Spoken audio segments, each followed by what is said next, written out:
My name's Anne. I got married 6 months ago when I was 26. My husband John is 30 and works in an office. So this story is about when John decided without asking me to let his younger sister, Molly, stay with us in our new house. We spent $45,000 on this house for just the two of us. We've been planning the house and furniture since we got engaged. When John's stuff arrived, there was so much of it. I was surprised and asked if it would all fit in his space. Then John casually dropped the bomb that Molly was moving in too. I was shocked. Why? I asked. We just got married.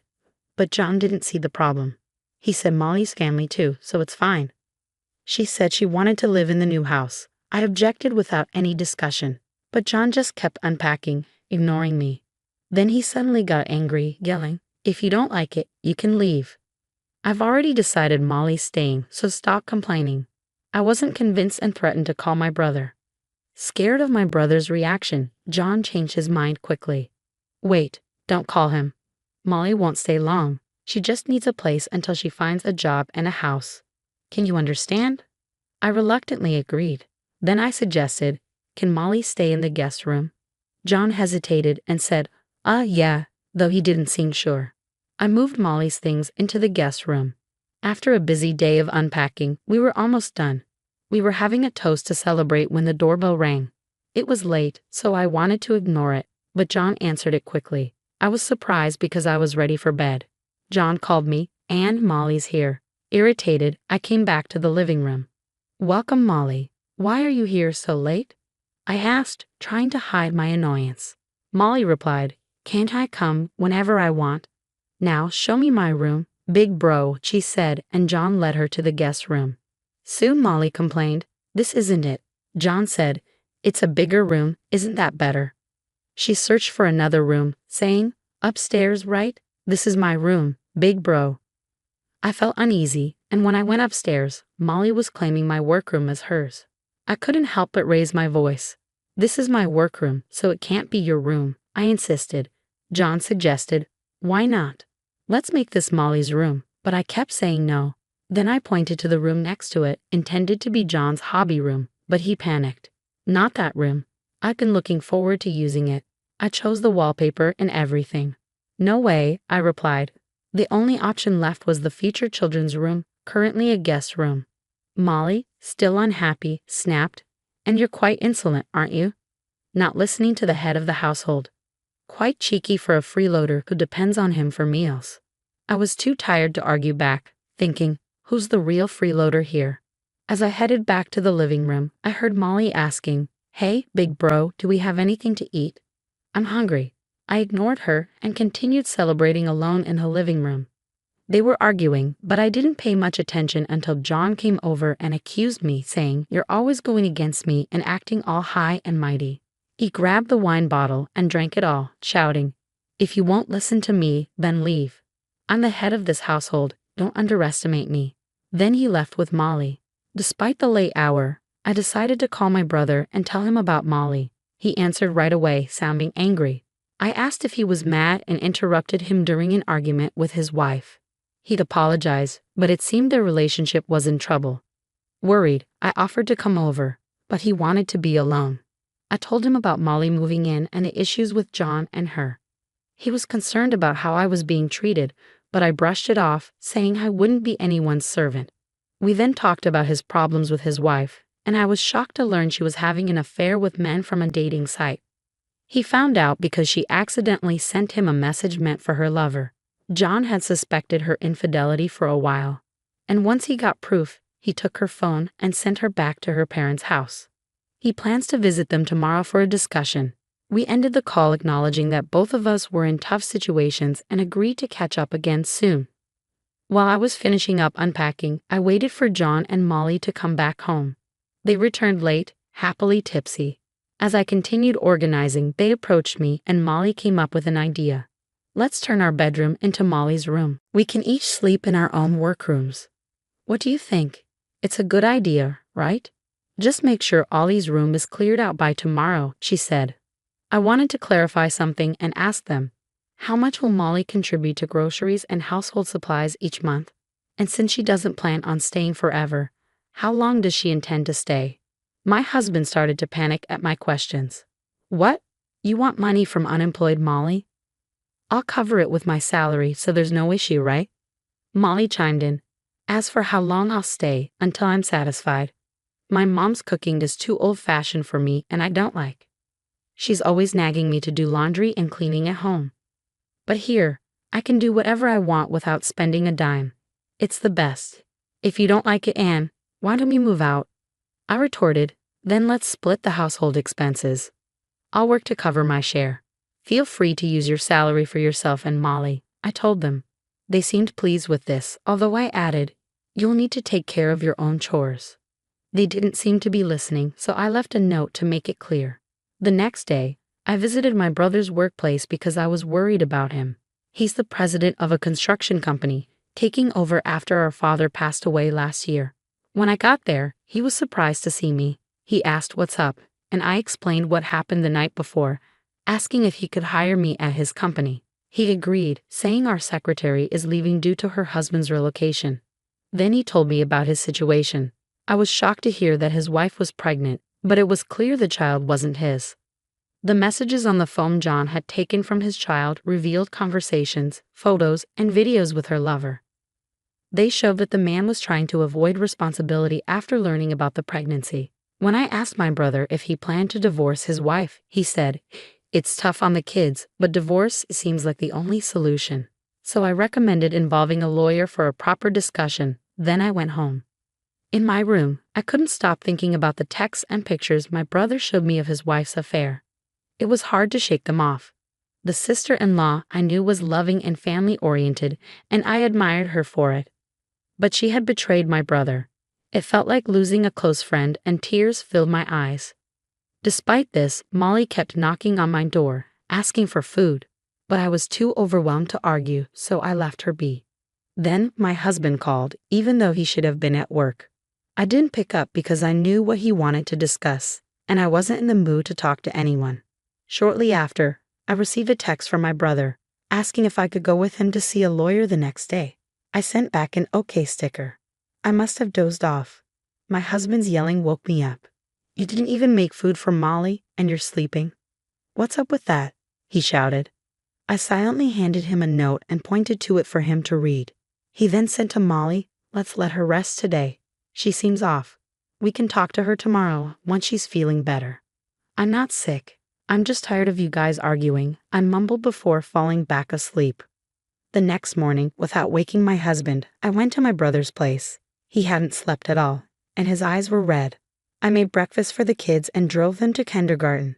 They mentioned, Mommy and Daddy fought and Mommy left. Mommy was the bad one. She left us alone at home, and we cried. Daddy got mad. They seemed to think it might be better without their mom since she got angry easily. I reassured them, if you feel lonely, call Auntie, okay?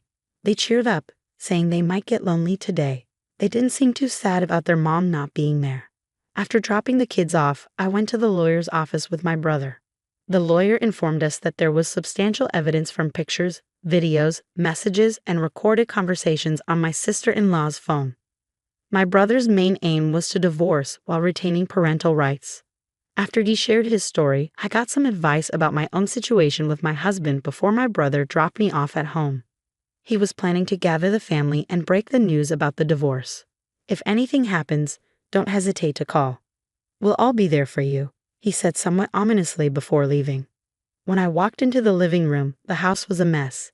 It seemed like they had attempted to make breakfast, with greasy surfaces in the kitchen and dishes left on the table. I sighed at the sight. As I debated whether to clean up, Molly appeared. Where did you go without making breakfast? John didn't eat anything and left for work. Isn't it your duty as a wife to take care of household chores? She accused me. I retorted, I'm not your maid. Weren't you taught to clean up after yourself since you were a child? Ignoring her insistence that you're the wife, I walked away and headed to my room. When I returned to my room, I found that Molly's belongings had taken over. Confused, I asked her, did you go into my room? Your stuff is in there. What's going on? She replied, I've always loved your room. It suits my neat and cute style perfectly, don't you think? I moved your things into the guest room. Furious, I hurried to the guest room. My computer and belongings were scattered haphazardly. I felt a surge of anger. It was too much to bear. I felt an intense desire for revenge. I'll never forgive her, I vowed. I decided to wait for my husband John to come home, show him the mess, and ask, "Do you still want to live here with Molly?" I prepared myself for any possible outcome. John arrived home earlier than usual, seemingly after a call from Molly. I heard his heavy footsteps approaching the guest room. As I watched him head straight for the guest room, I was sure he already knew about Molly taking over my room and wouldn't support me. When he opened the door and entered looking furious, Molly was right beside him, wearing a smug smile. "You went against Molly. You're the one at fault here, neglecting to make breakfast. Aren't you my wife? Shouldn't you take care of me? Molly is your sister-in-law. You should look after her and tolerate her."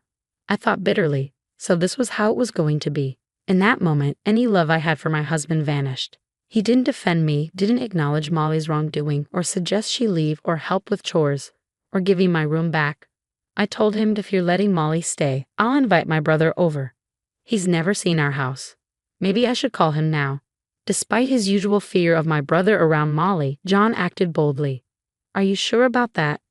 If you bring him here, I'll kick you out," he threatened confidently. I stood my ground. "Go ahead, try to kick me out. I'll call my mother, brother, and his wife, and let them see the house," I declared. Expecting me to beg or cry at his threat, John snapped back, "Don't you dare call your family. If you're not happy, then leave." Molly joined in, asserting, "This is our home with John. You have no right to bring anyone here. Even if they come, we'll just show them the door." Ignoring their warnings, I grabbed my phone and stated, "I'm calling my brother." Turning to John and Molly, I suggested, "Maybe it's best if we all live separately. We can have our own space and enjoy ourselves without any worries." Molly seemed thrilled at the idea of me leaving, with John agreeing. "That does sound like fun. Perhaps it's time for a divorce." Frustrated, I decided to call my family over. Despite John and Molly's excitement about me leaving, I warned, "You'll regret this decision. I'm calling my family now."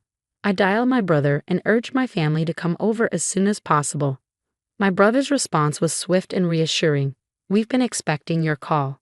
We're already on our way." His foresight touched me deeply. Within about 30 minutes, my family arrived. Molly, who had threatened to kick them out earlier, turned pale at the sight of my brother. "Molly, I thought you were going to show my family the door," I remarked. She could only shake her head in response. Seeing her and John's fear after facing my imposing brother was quite satisfying. Both my brothers have been practicing judo since childhood, and their presence is quite intimidating. Standing over 6 feet tall with a buzz cut, my elder brother used to compete nationally until a knee injury in college. Now, he coaches at a local boys' club. My younger brother is just as formidable, also practicing judo and resembling his older sibling closely. Despite being quite memorable, Molly seemed to have forgotten encountering them at the wedding. "We're getting kicked out by who? Aren't you the ones leaving?" My elder brother laughed, prompting Molly to gather her courage and demand, "My brother is divorcing his useless wife now. Please leave."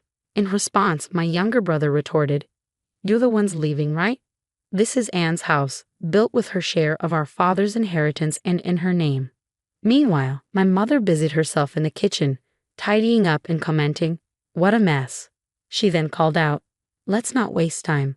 Get to the point." So my brothers complied, turning to me and instructing, "Another person is coming. Let them in when they arrive," before gesturing for John and Molly to sit down. "We have 2 matters to discuss today. First, we need you to leave," my elder brother told them. When Molly asked if the house belonged to me, John hesitated, saying I was involved in the interior design discussions with the contractors, so I thought it was mine, but maybe not. "But I'm the head of the household, right?" John protested, seemingly under the impression that he owned the house by virtue of being the head of the household, without considering its source of funding. Being the head of the household and being the owner of the house are 2 different things, someone pointed out, leaving John speechless. However, Molly remained defiant, citing residency rights. "I won't leave. I have the right to stay," she declared, glaring at me. "Residency rights don't apply here since you're not paying rent," someone countered, leading John to resist further. "But I'm married to Anne. I can't leave. We can't separate," he insisted. At that moment, the doorbell rang, signaling the arrival of the guests my brothers had mentioned. When I opened the door, my sister-in-law, my elder brother's wife, stood there in tears. Before letting her in, I asked my brother how we should handle their presence. My mother offered to take care of their child upstairs. After settling my mother and welcoming my sister-in-law inside, John was shocked to see her. "How did you find out where we live?" he stammered, acting suspiciously. My elder brother intervened, reminding John of their second matter to discuss. John's face drained of color. "What? It seemed he was unaware of her identity as my brother's wife. Realizing his mistake, he attempted to flee but was frozen in place. "Seems like my wife is pregnant with your child. Did you two plan this?" my brother accused, slamming evidence of the affair onto the table. "Well, what's your next move?" "For me, it's divorce, nothing less," he declared. Fearing the consequences, Molly attempted to retreat upstairs. My younger brother wasted no time in instructing Molly. "We've got a truck loaded with boxes. Start packing your things right now." He then left to fetch the boxes himself. Molly, taken aback, asked, "Am I leaving today?" Upon receiving a stern glare from my brother, she seemed to relent. Meanwhile, my elder brother turned to his wife, commanding, "My wife and John can sort this out first. Sign the divorce papers." He handed her the papers and a pen. Although she hesitated upon seeing that custody was assigned to him instead of her, he dismissed her concerns, stating, "That's what the kids want. Your opinion doesn't matter." With tears in her eyes, she signed the papers. Moved by the scene, I saw the tears welling up in my brother's eyes, realizing the emotional toll it had taken on him. Then it was my turn to decide. "Anne, what are you going to do?" my brother asked. Without hesitation, I declared, "I choose divorce too. I want him out of my house as soon as possible." My husband dropped to his knees, begging for forgiveness. "Please, I don't want a divorce. It might not even be my child," he pleaded. However, when my brother revealed that he had undergone surgery to prevent further children, my husband was left speechless. My brother handed me blank divorce papers. "If you want him out right away, why don't you have him sign?" he suggested. Reluctantly, I instructed my husband to sign, which he did. I then presented him with 2 pledge documents prepared by my lawyer. One was for him and the other for Molly, pledging to pay for the damages they caused to the house, totaling roughly $30,000. Additionally, the documents stated that they were never to enter my house again in the future. John glanced at my brother and me, perhaps intending to voice a complaint, but a stern glare from my brother silenced him, and he reluctantly signed the pledge document. His shoulders slumped as he made a feeble attempt to head upstairs to gather his belongings for the move. However, my brother intervened, producing a marriage license. "I got this for you too," he announced, handing it to his wife. Without hesitation, she signed it and urged John to do the same. "You've made a mess of my life, and you can't escape responsibility," she declared with a determined look. John, overwhelmed and tearful, complied, muttering, "Just do whatever you want." Finally, my brother demanded, "You have nothing to say unless I ask, right? Don't you owe me an apology?" John, almost prostrating himself, apologized profusely to my brother. With that settled, we hurriedly packed John's and Molly's belongings into boxes and loaded them onto the awaiting truck, destined for their parents' house. And just like that, my brief married life came to an end. As I contemplated living alone in the now empty house, my mother offered to sell her own house and move in with my younger brother, while my elder brother planned to do the same with his 3 children. It seemed that we were all embarking on a new chapter, albeit in different configurations. My mother and brother have decided to purchase the house from me using the proceeds from selling their own homes. They keep suggesting, "Why not build a new house when we get married again?" But I insist, I'm content with an apartment. We fulfilled the kids' dream of owning a dog, bringing laughter and joy into our lives despite the lingering memories of this house. Meanwhile, my ex-husband reportedly remarried my former sister-in-law 6 months later and now resides with her at his parents' house. He's working tirelessly to pay for the damages to the house, while Molly is treating her new sister-in-law like a maid, causing her to lose her mental stability. Unable to bear seeing her daughter in such a state, Molly's mother kicked her out of the house. Seeking refuge, Molly turned to my ex-husband for help, only to be met with blame. He coldly remarked, "If you hadn't moved in, we'd still be living in that mansion." Left isolated and without support, Molly found herself alone in her troubles.